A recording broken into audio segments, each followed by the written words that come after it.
ذاکر اہل بیت غلام شبیر صدام پڑھ رہے تھے۔ اب آپ کے سامنے خطیب اہل سنت پیر طریقت صاحبزادہ پیر سید آصف علی گیلانی صاحب سجادہ نشین حجرہ شاہ مقیم خطاب فرمائیں گے، اور ان کے بعد ذاکر اہل بیت جناب منظور حسین منظور صاحب آپ شیخ عمرہ پڑھیں گے، اور ان کے بعد ذاکر ریاض حسین صاحب رتوال پڑھیں گے۔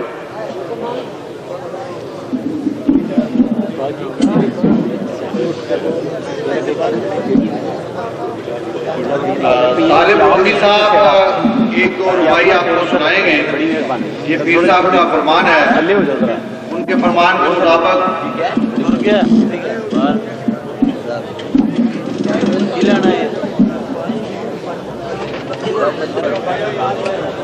نعرہ تکبیر،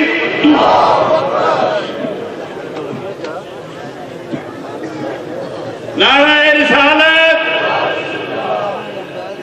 نعرہ حیدری، حسینیت، حسینیت، یزیدیت، لعنت اللہ۔ درود پڑھو پاکاں دی ذات تے۔ بڑی مدت تو رتیاں سیداں دا میں نام سن رہا سا، تے پیر آصف علی گیلانی دی وساطت دے نال اج سخی حسین لجپال نے میری منظوری کیتی ہے تے میں دو شعر تمہیں سناؤن لگا۔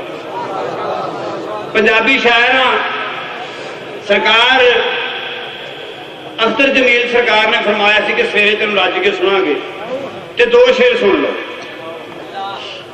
ایک دفعہ درود پڑھ دیو پاکاں دی ذات تے۔ میرا پہلا شعر سرکار علی علیہ الصلوۃ والسلام دی ذات پاک تے، دوسرا میرا شعر پتر تے نہیں او دے سپتر حسین دی شان تے۔ پتر تے نہیں سپتر، سپتر مشکل ہوندا ہے، پتر تے گھر گھر جمے نے ماواں نے۔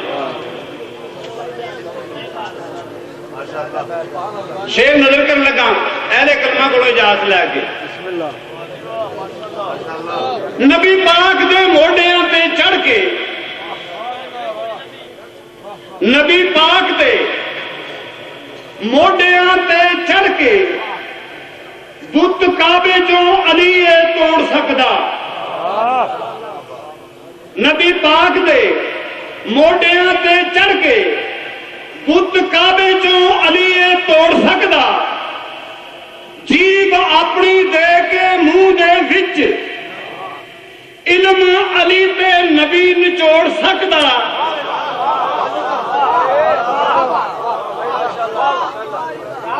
جیب اپنی دے کے منہ دے وچ علم علی تے نبی نچوڑ سکدا۔ خاکی لاکھ عبادتاں کرے پاویں یاری نور دے نال نہیں جوڑ سکدا۔ چوتھی لائن تے غور کرنا ہے۔ نبی پاک دے موڈیاں تے چڑھ کے بت کعبے چوں علی توڑ سکدا۔ جیب اپنی دے کے منہ دے وچ علم علی تے نبی نچوڑ سکدا۔ خاکی لاکھ عبادتاں کرے پاویں یاری نور دے نال نہیں جوڑ سکدا۔ بول تھانی آوے پاویں کند پاڑے گھر والے نو کوئی نہیں موڑ سکدا۔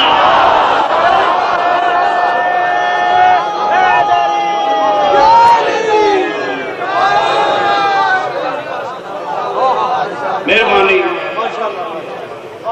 ایک شعر ہور دی اجازت ملی سرکار علی علیہ الصلوۃ والسلام تے۔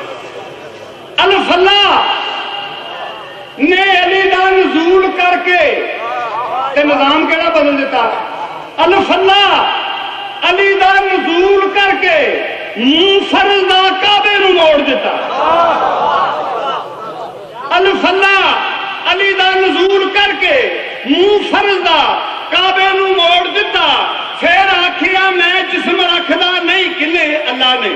پھر آکھیا میں جسم رکھدا نہیں، جسم علی دے نال میں جوڑ دیتا۔ کڈیا مریم نو رب نے عیسیٰ واری، واری علی دی کعبے نو توڑ دیتا۔ نبی پاک نے منہ چ زبان دے کے